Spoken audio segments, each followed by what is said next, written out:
mercy, and I'll take you there.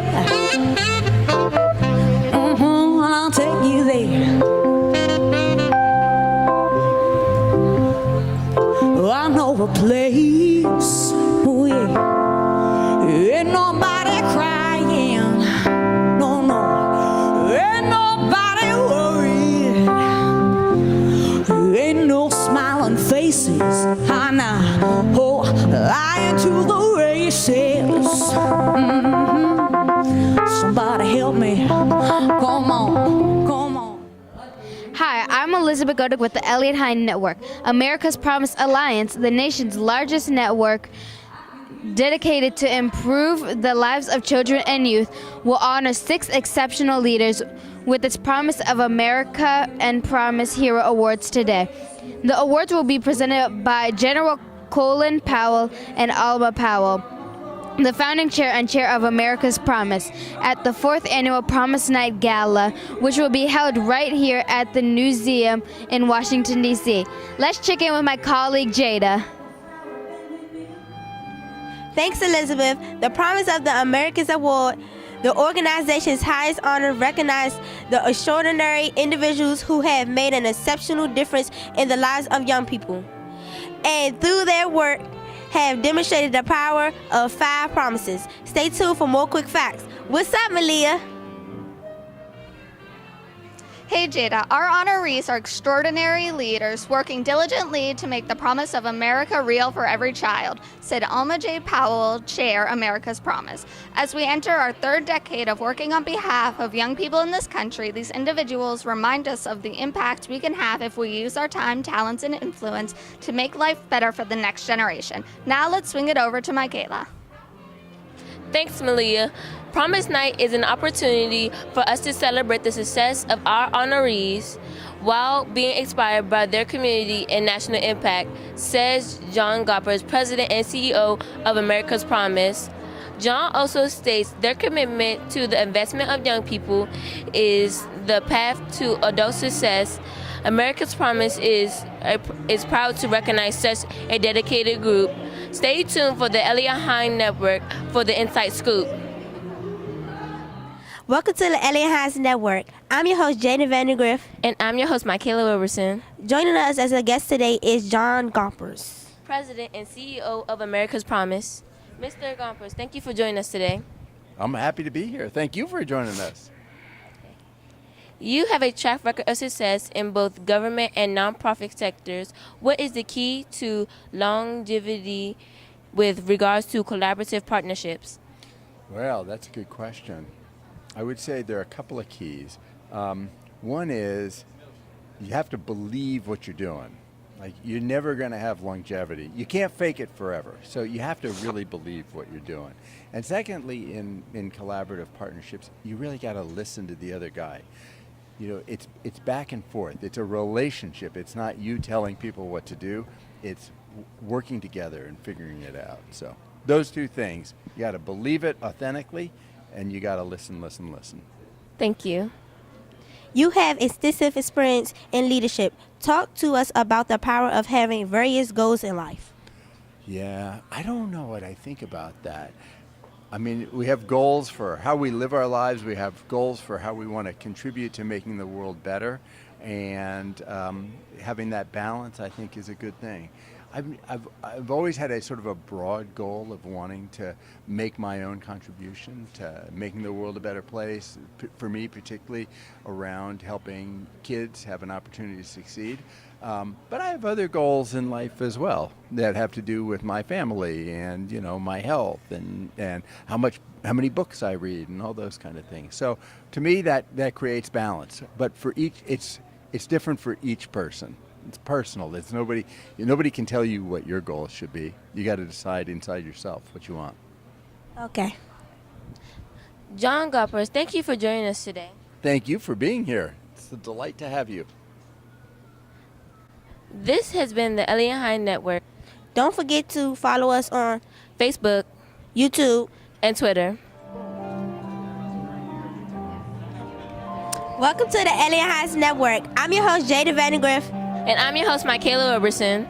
Joining us as a guest on the show today is General Powell and Mrs. Alma Powell. Thank you, General Powell, Mrs. Alma Powell, for joining us today. Delighted to be with you. So happy to have you guys here at our gala. Thank you. You have worked over 30 years to make a better life for the next generation. Why is America's Promise Alliance important to you? America's Promise Alliance is very important to me because it helps prepare young people for the future. Because young people are our future, and if we do not support them and make them successful, then our country has no future. Why did you pursue a career of becoming a United States statesman and a general in the U.S. Army? Well, I didn't pursue a career to become a general. I pursued a military career to be a good soldier. And I thought that if I was a good soldier and did my very best all the time, I would move up. But as a kid born in the Harlem section of New York and growing up in a poor section of New York in the South Bronx, I never dreamed that I could rise to the level I did. But I worked hard. I wanted to be a good soldier every day, and that eventually took me to the top. People ask me all the time, were you on the street corner in the South Bronx? Did you think you'd grow up and become a general? I said, like, you kidding? I just wanted to do my best. I wanted to be a good soldier, and doing your best is more important than being the best. Okay? Thank you. Now we're going to swing it back to our colleagues, Elizabeth and Malia. Thank you, Jada and Mykayla. Oh, Mrs. sorry. Alma Powell, what encouraged you to become a speaker and an author? Because I had things I wanted to tell people. That is why. I had stories to tell. Get my turn. General Powell, as the founding chair of America's Promise, why is it important to highlight leaders who inspire children in our nation? Because I believe that the most important thing America has is its future, and its future, that's our children. So I think those of us who have been successful in life and have created organizations like America's Promise have an obligation to the future of our country to bring up all of our children. Not only those children that are in well-to-do families, but kids who may be having some difficulty or don't have the same kind of opportunities. Let's give them that opportunity through America's Promise, because every child is valuable. Every child is important to us. That's what makes America so great. General Powell and Mrs. Alma Powell, thank you for being a guest on our show today. Well, it's a pleasure to be so with much. you. Thank you for having us. Thank you, dear. This network is being brought to you by the Elliot Hine Network. I'm your host, Elizabeth Godec. And I'm your host, Malia Weedon. And this is America's Promise. Welcome to the Alliance Network. I'm your host, Jada Vindergrift. And I'm your host, Mykayla Roberson. Joining us as a guest on the show today is Michael Lomax. Thank you, Michael Lomax, for joining us today. You're welcome. I'm good to be with you. Thank you. Over the years, you have taken on many leadership roles. What lessons have you learned along the way? Well, I think the biggest lesson I've learned is that leadership is a big responsibility, and you have to take it very seriously, and you get better at it the more you do it.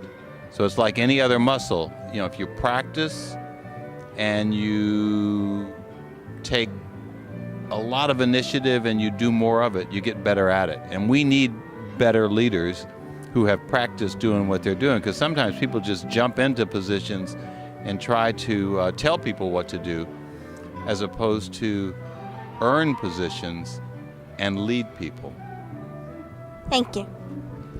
Who or what influenced you to pursue your career in your field of study? My grandmother was a teacher, and I'm a teacher, although I teach in college and she didn't teach. She taught in high school, but same profession. So my role model was my grandmother, and she was the first college graduate in our family, and she was an incredible learner and a very good student, and she became a terrific teacher. Thank you. Welcome to the Elliot Hine Network. I'm your host, Elizabeth Godec. And I'm your host, Malia Weedon. Joining us as a guest on the show today is Jeff Weiner, CEO of LinkedIn. Mr. Weiner, thank you for being a guest on our show today. Thank you for having me. It's a pleasure to be here. How can you use your experience and success at LinkedIn to help support public schools? Well, there's a number of different ways we're doing that. Through LinkedIn, we oftentimes work with students and make sure that they're thinking about their career path and what skills they need to be successful in life. And we start to help them think about how they would leverage a platform like LinkedIn. And then more personally, I'm involved with a company called Everfi. And right now we're working on developing a program that will enable us to help classrooms study compassion so that every kid in every classroom in the United States can be more compassionate. Thank you. Sure. What do you think America's Promises priorities should be? I think America's Promises priorities are spot on. I think this idea of the 5 promises, that every kid has an adult who cares, that every kid is in a position where they're safe, where they have their health and a healthy start to their lives, where they have access to education and they have access to opportunity. I think those are amazing priorities, and they provide a foundation that will enable us hopefully to continue to close the gap between those that are underserved by society and those that have more of the privileges. Mr. Weiner, thank you for being a guest on our show today. Thank you for having me. This broadcast is being brought to you by the Eliot Hine Network. I'm your host, Elizabeth Godec. And I'm your host, Malia Weedon. And this is America's Promise. Welcome to the Eliot Hine Network. I'm your host, Jada Vindergrift. And I'm your host, Mykayla Roberson. Joining us as a guest today on our show is Miss Sandra Samuels, President and CEO of American Achievement Zone. Thank you, Miss Sandra Samuels, for joining us today. Oh, you are more than welcome. Thank you for doing this. You're welcome. You are constantly in the public spotlight. How do you balance work and family time? Oh, so one, you don't balance it. So there's a saying that is particularly for women, we can do everything, but not all at once. And so it kind of like my life ebbs and flows. So I still have a high schooler right now. I have 3 girls, but one is still at home. And I'll be traveling a lot this month, but I won't the next few months after that, you know? And so we like negotiate. And you spend more time at work sometimes because you have a big deadline, and then you can pull back at other times. So there is really no true sense of balance. You just ebb and flow. Thank you. Many young adults are doing great things across the United States. How can we encourage our youth to keep their eyes on the prize? Oh, so many reasons. So one is, even though you have the Bill Gates of the world where people will say, well, Bill Gates didn't go to college and he did good, you know, or Steve Jobs. They are like Michael Jordan to people who want to play basketball. The bottom line is when you start talking about having a real substantial income and career, those are usually either college education and or completion and or some form of post-secondary completion. But the other reason, so you make infinitely more over your lifetime when you have a degree. But even more than that is that, you know, we have and young people have such unlimited potential in terms of who we are, how we show up in the world, and our intellectual abilities. And I am so committed to like a liberal arts education. Like no matter what else you do, you can specialize. Like my daughter's into animation. So she's gonna do the next black animation movie besides Princess and the Frog, right? And that's wonderful. But she's also getting a little of history, and she's also getting a little of art and math theory. So it really fills out who she is intellectually, and her potential is unlimited. But so is yours and all our youth. And so why stop? Thank you. Welcome to the Eliot Hine Network. I'm your host, Elizabeth Godec. And I'm your host, Malia Weedon. Joining us as a guest on the show today is Mr. Phipps, founder, president, and CEO of US Dream Academy Incorporated. Mr. Phipps, thank you for being a guest on our show today. It's my pleasure. Great to be with you. You are an education activist yourself, so do you think that America's Promise could use more education activists to help it succeed? Absolutely. I think that education is probably the most important ingredient that any child needs to be able to live their promise. I believe character is also very important, but a combination of competence and character is really what is going to be a blessing and ignite the promise that it lives in America's children. That's what I believe. something important that America's Promise should focus more intently on? To help our children, I think focusing on providing children what I call access to corrective instruction. For example, you're both in school, so you'll understand what I'm saying. I did not know whenever a child receives a bad grade from a teacher, almost never is the bad grade handed back to the child with help, with tutorials, with corrective instruction to fix the problem they didn't understand that caused them to get a bad grade in the first place. It's one of the few places where we routinely do diagnosis and never do a prescription, and we call it education. And I found you never progress unless you assess, diagnose, prescribe, implement corrective measures, and come back and check to make sure it worked. Okay. Mr. Phipps, thank you for being a guest on our show today. My pleasure. This broadcast is being brought to you by the Elliot Hine Network. I'm your host, Elizabeth Godec. And I'm your host, Malia Weedon. And this is America's Promise. Welcome to the Elliot Hine Network. I'm your host, Elizabeth Godec. And I'm your host, Malia Weedon. Joining us as a guest on the show today is Catherine Bradley. Ms. Bradley, thank you for being a guest on our show today. I'm delighted to be here. Thank you. Can you share how City Bridge helps support DCPS? Sure. So City Bridge is the organization that my husband and I founded more than 20 years ago.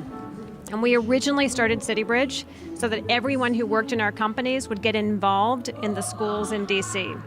So we've done a lot of different things over the years. Probably the thing you guys might have seen without even knowing it is that we've had a fellowship for teachers. Lots of teachers in DCPS have come to City Bridge to learn how to implement things like blended learning in their classrooms. So do you guys know what that is? Do you have that yet?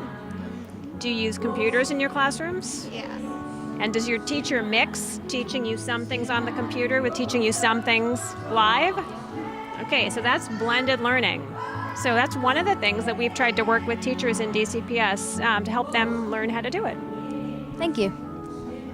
What can you do to help America's Promise improve public schools? Sure.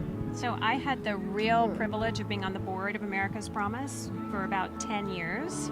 So I got to see up close that what they're doing is trying to get the entire nation to realize that we have to invest in kids and that kids need great schools, but they also need other things. They need caring adults in their lives. They need certain supports. They need meaningful activity. And they need to be able to go and serve others in order to have a full and wonderful life. So can I ask you guys a question? Yep. So do you guys do service within your school? And if so, what do you do? Well, both of us are part of the National Junior Honor Society, where we will soon do community service and just help out around the neighborhood and other places near the school. That sounds exciting. So how much do you have to do? How many hours of service per month or per year? Because we're not in 8th grade, we don't have a assigned amount of community service, but we're deciding on a group project to do. So we were thinking maybe something with an animal shelter, or we have done pickups at the Anacostia and Potomac rivers before as well. Excellent. That's important. We have to keep that river clean. So one more question for you guys. Where do you want to go to high school? Well, I personally am looking to either Duke Ellington or School Without Walls. Okay. Pretty good schools. So if you go to Duke Ellington, are you a performer, a musician, a singer? Well, I will probably be trying out for singing or theater, so yeah. Wonderful. How about you, Malia? I don't know what high school I want to go to yet. Okay. All right, you guys. Congratulations. Nice job. Thank you. Yeah. Thank you for being a guest on our show today. I was delighted to be here. This broadcast is being brought to you by the Elliot Hine Network. I'm your host, Elizabeth Godec. And I'm your host, Malia Weedon. And this is America's Promise. Ain't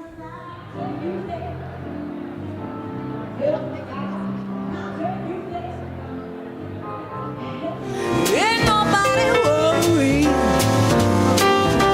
Ain't no smiling faces. Thank you, guys.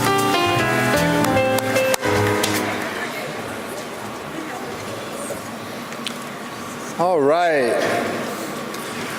Welcome, friends. Thank you so much for being with us this evening. We're delighted to come together in this beautiful building full of stories and history. You know, we made a little history ourselves 21 Aprils ago.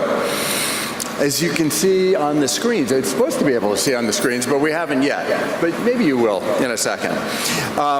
We had a couple of extraordinary days in Philadelphia with the help of special friends like Ray Chambers, Greg Petersmeyer's here, and Harris Wofford, who's here, who made a historic event come together in Philadelphia. Tonight, we want to tell another little story of our own.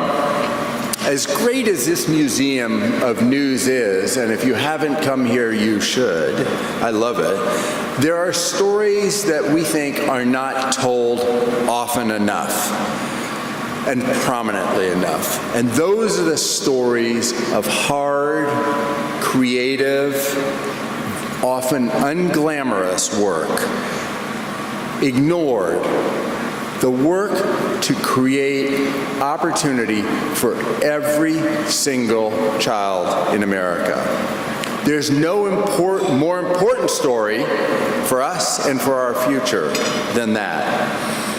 And with our awards this evening, for people in business, in philanthropy, in education, in community work, we are trying to tell and celebrate the stories of some remarkable people. Two more notes on stories before we get started with our program. First, David, as a publisher, you will appreciate this. We have some next generation storytellers with us this evening. Students from the Eliot Hine Network, the first and only radio and television network run by middle students in DC public schools. So where are you guys?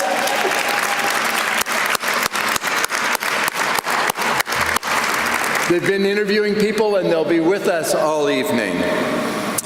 And if you want to follow the story and contribute to the story in that newfangled way on social media, check out #Promise Night, and you can follow our work with the work of our great social media team known as the DigiGeeks, and add your own stories as well. So now it's my pleasure to introduce a couple of very special people. We're here tonight because of the vision, the unstinting dedication, and the exceptional leadership of two people. Our founding chair, General Powell, and our current board chair and my delightful boss, Alma Powell. Please join me in welcoming the Powells to the stage.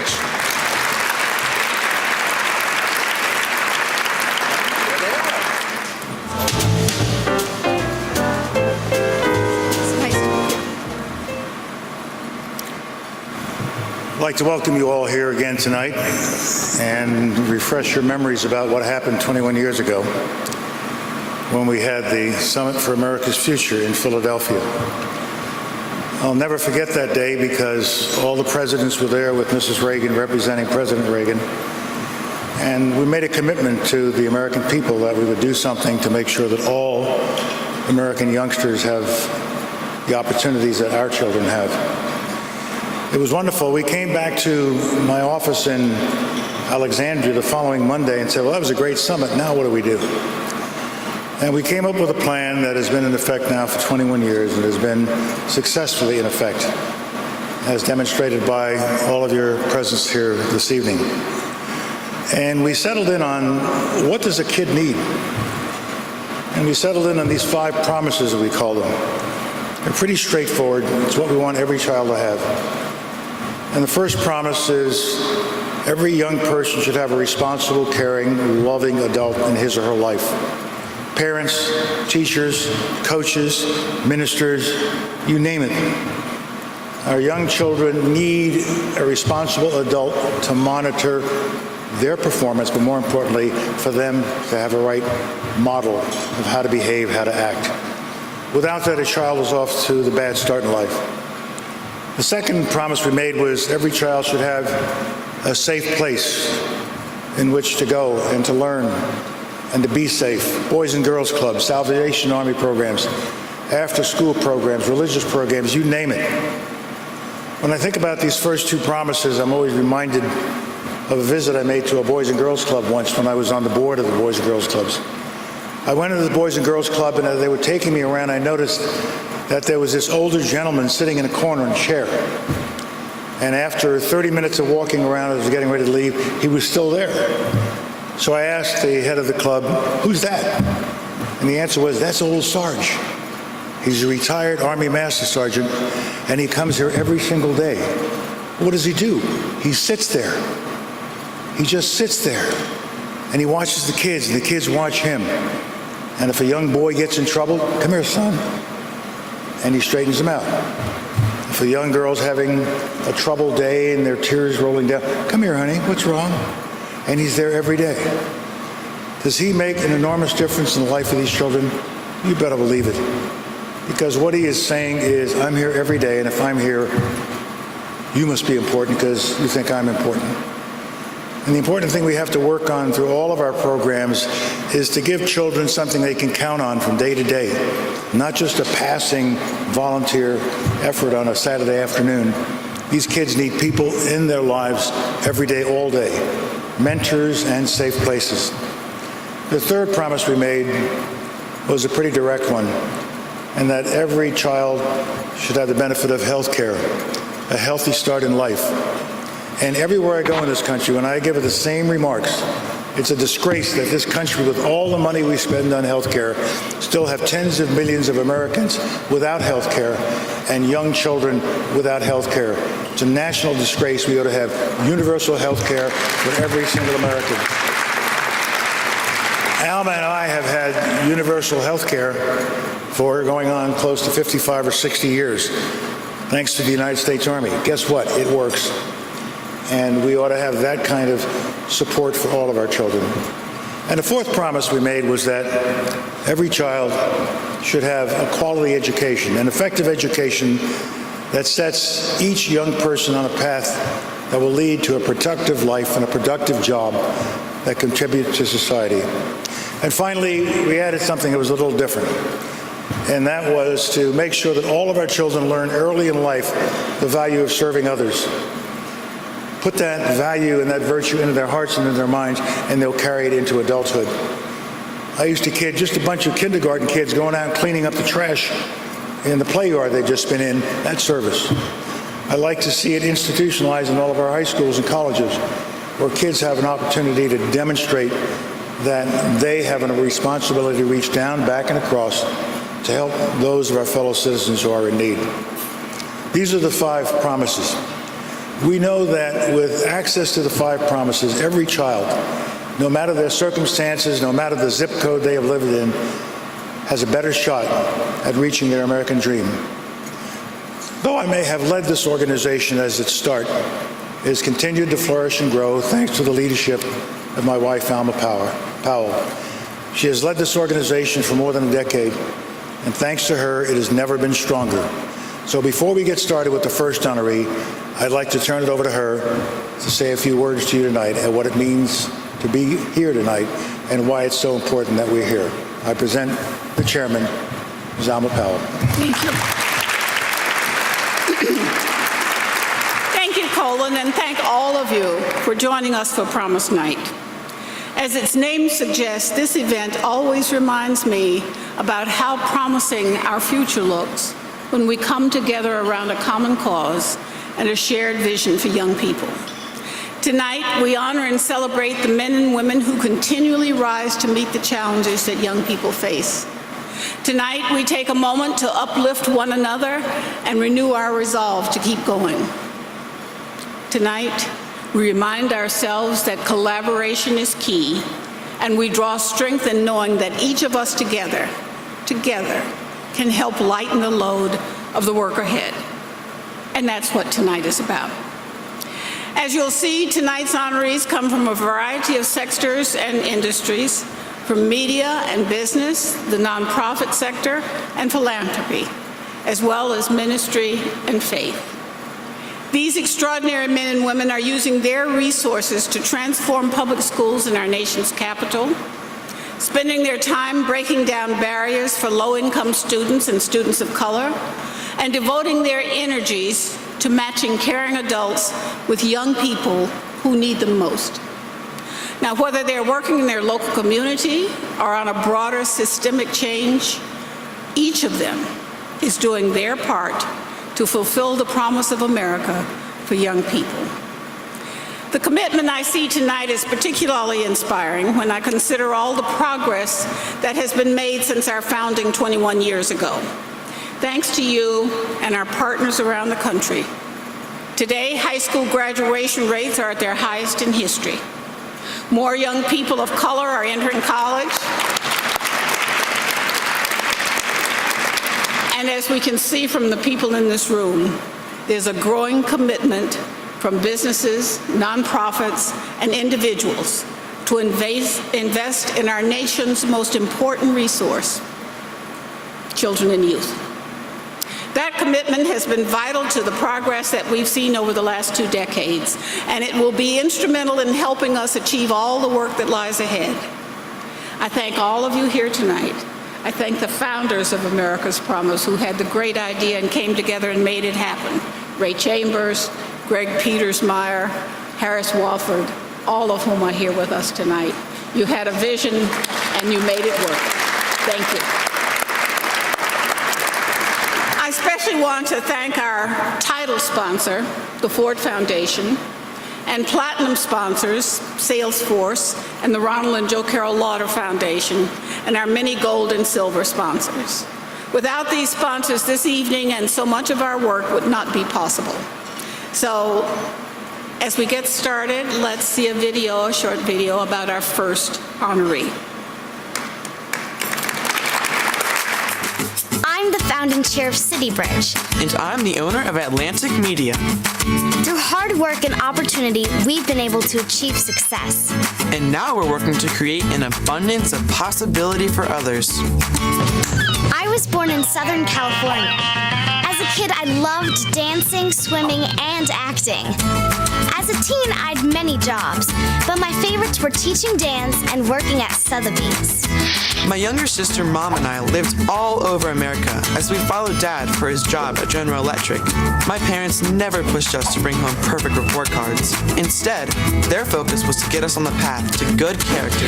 Be a good, moral, honest boy and set an example for your younger sister. David learned to lead by walking the walk.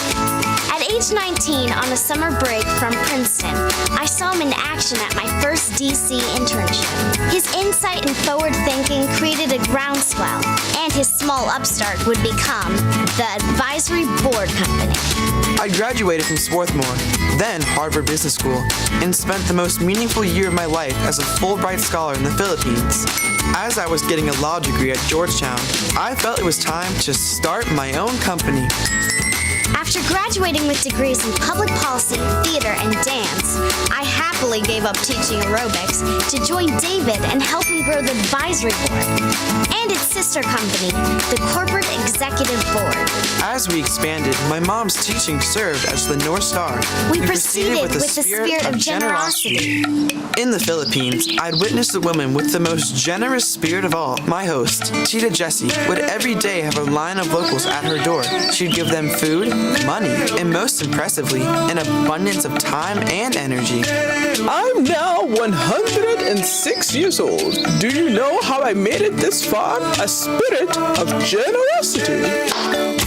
After selling the companies for over $300 million, we changed our focus from output to outreach. In the Philippines, we opened the first child abuse unit dedicated to helping victims of domestic and sexual abuse. And today, there are 70 units throughout the country. I focused on our hometown of Washington, D.C. Through CityBridge, we extended our best practice methods into the realm of education. We launched the Early Years Education Initiative, an $8 million portfolio dedicated to improving pre-K education and closing the achievement gap before there is one. Today, we incubate renovate and launch new schools and transform existing ones. As the proud owner of Atlantic Media, we've helped spearhead conversations on childhood education, gender, and race relations. Like the original 1857 publication, Speaking Out Against Slavery, The Atlantic continues to be a voice of dissent against the world's evils, courageously addressing issues with rigor and honesty. While we have achieved a lot, we know there's always more to be done. Today, we're getting others on a path to character and prosperity. Creating an abundance of possibility for more Americans. Now that's our idea of success.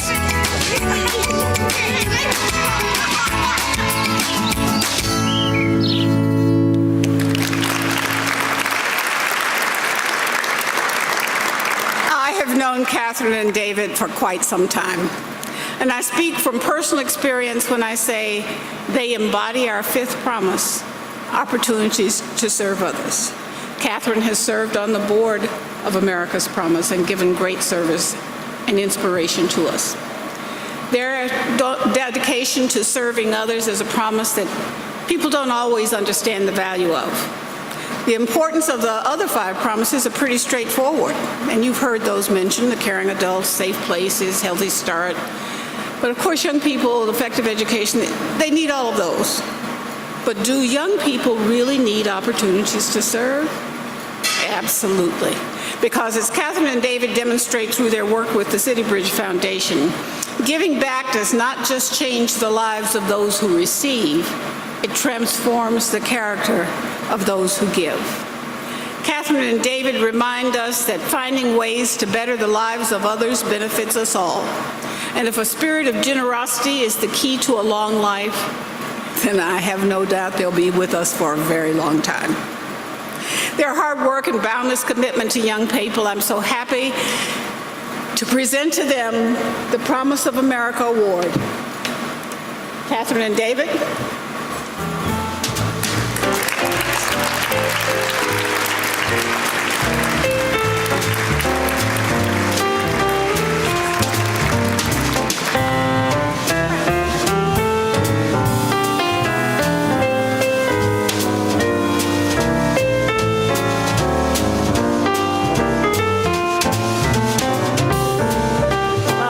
Thank you so much, and General and Mrs. Powell, it is such a privilege to receive this from the two of you. So I first got to know the Powells really originally through knowing General Powell through our shared interest in corporate service. And I then graduated in their affection enough to get onto the America's Promise board, where I got to watch the two of them in action across my maybe 10 years on that board. And I think it is safe to say, and Alma and Colin, I think everyone in this room agrees, that no one in this nation better embodies a real commitment to selfless public service as they do. I witnessed that in the institutions they founded, in the way that they interacted with students, in the jobs they agreed to take. And I often would watch them and think that all of this came from a real place of love between them and in their family. Many of us were privileged to be in New York last year at this same gala and to watch their family surprise them with a series of videotaped tributes from their children and from their grandchildren. And what came out was this tremendous sense of love that exists inside the family and the love that each of their family members feels from them. It was very moving and very special. And I think that is what has powered this commitment you have had, both of you, to the nation. David and I are very privileged tonight to be in under that Powell umbrella. Finally, I just want to say that Sandra and Jeff, I don't know you, I'm sure you're wonderful, but my dear colleague Michael Lomax, who's backstage, so he's going to have to watch this on the screen, is one of my co-honorees tonight. And Michael and I have been colleagues across many projects, some of them difficult. And I just have to say that everything that you touch, Dr. Lomax, gets infused with your centered goodness, and everything you touch ends up being re-vectored just a little bit toward your North Star around equality and opportunity. So I just want to say it's an honor to be here tonight. It's been an honor to be co-anything with Dr. Michael Lomax. And thank you, all of you, especially General and Mrs. Powell.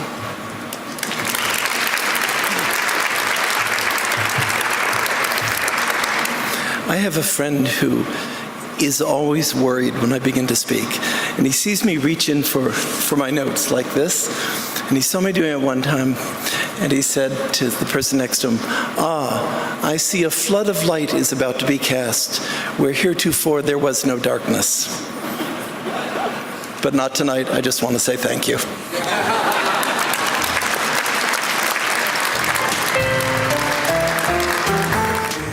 I have known Michael for many years.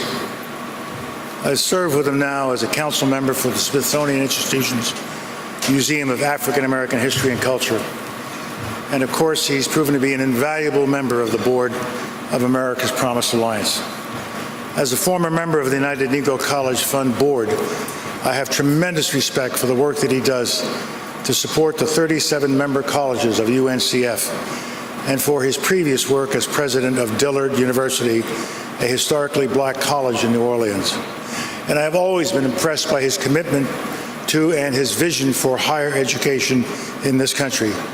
So it is no surprise that under his tenure, UNCF has helped more than 90,000 students earn college degrees and start their careers, awarding more than $100 million to tens of thousands of students each year. By helping young African American students get an education, UNCF is not only giving young people the kinds of opportunities they may never have otherwise, he is investing in a reserve of talent and energy that will make America better, stronger, and more prosperous. I am proud to present this Promise America Award to Michael, who has truly made Martin Luther King Jr.'s unfinished work his own. Please welcome Dr. Michael Lomax.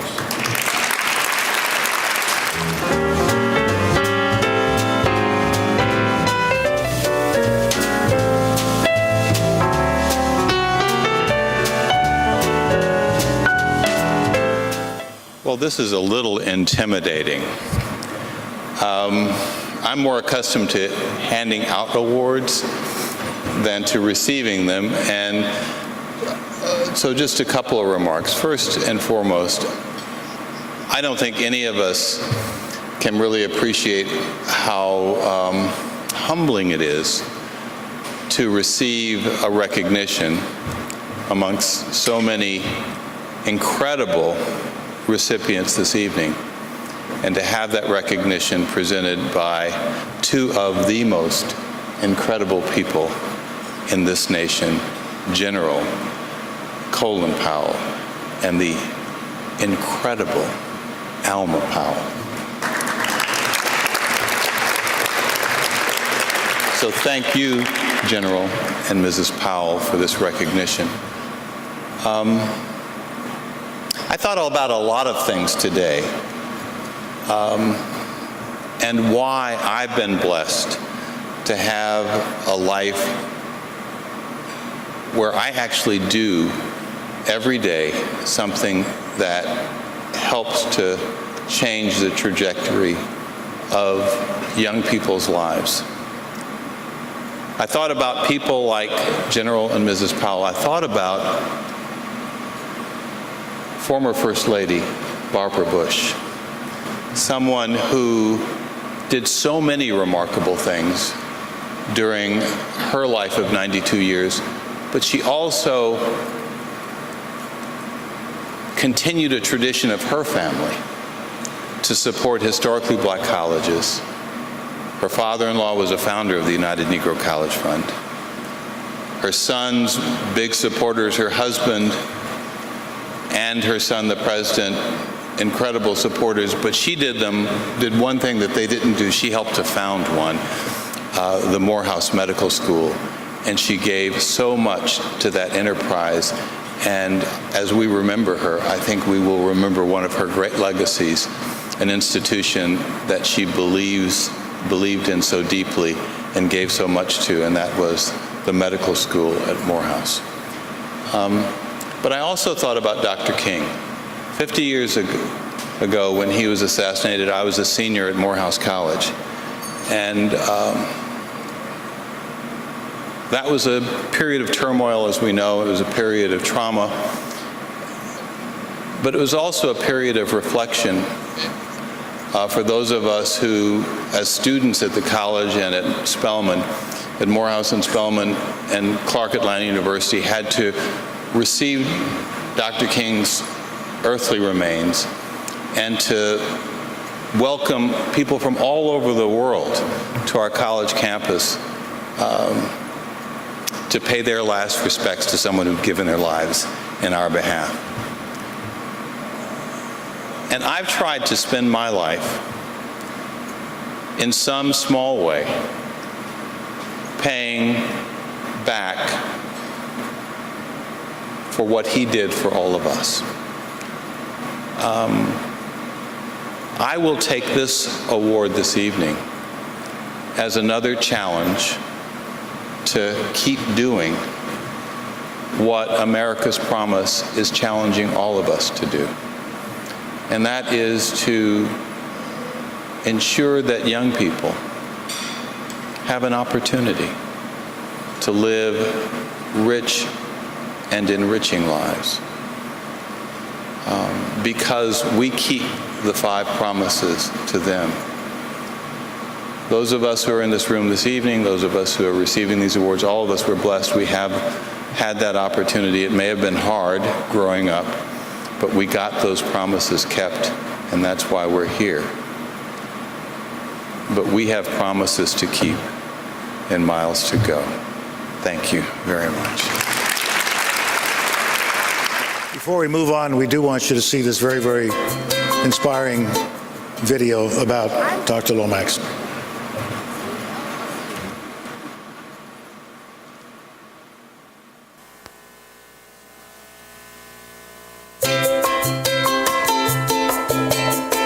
I'm Dr. Michael Lomax, CEO of the United Negro College Fund. Atlantans might remember me as a local politician, my English students as a lover of classics, but few of you know the story of where this all began. I was born in Los Angeles, California. My father practiced law, while my mother ran her own newspaper. Mother was a barnstorming take on the world type, and when I was in 8th grade, she moved us to rural Alabama for 6 months. It was a real culture shock, as everything was racially segregated. Our fellow students were the children of sharecroppers, and we had none of the resources I was used to. While I didn't understand why my mother brought us here, she made it clear. This is the story of our time. These people standing up to racial injustice in this dangerous environment will change America. As usual, she was right. Back in LA, I finished high school early, then headed to Morehouse University, where I graduated as an English major in 1968, a year that would change my life and the fate of America. But first, let me take you back to 1958. I was 11 years old, eavesdropping on a fascinating conversation between my parents and a handsome, neatly dressed, dapper guy. Little did I know that this man, whose hand I shook, would become an everlasting symbol of civil rights movement, Dr. Martin Luther King Jr. I'll never forget the words of Morehouse's president, Dr. Benjamin Mays, as he preached at Dr. King's funeral. Martin Luther King Jr.'s unfinished work on earth must truly be our own. I took those words to heart. So after graduating from Columbia with a master's in English, I moved south to Atlanta and began my civic work within the Black community. In 1973, I helped future mayor of Atlanta, Maynard Jackson, win his campaign and began my life in politics. But education has always been the touchstone of my life. So in 1997, when I was offered the chance to preside over Dillard University as president, I couldn't refuse. After a huge increase in enrollment and fundraising, in 2004, I left in order to expand on the work of getting even more students to college and became the president of the United Negro College Fund. UNCF is the nation's largest and most effective minority education organization. Nearing its 75th year. We've given over $4 billion in scholarships. We advocate for public policies that will help low-income students get to college and are the warriors in the fight for better futures. How many other kids are you guys helping through UNCF, Dr. Lomax? This year, because of the generous support of hundreds of thousands of people around the country, we will award 12,000 scholarships worth over $100 million to students at 900 colleges and universities. Wow. A favorite quote of mine is from Frederick Douglass, who said, "Education is the pathway from slavery to freedom." It's an honor to get more young people on that path every day, and I'm truly excited for the potential of our next generation. Like we say at UNCF, a mind is a terrible thing to waste, but a wonderful thing to invest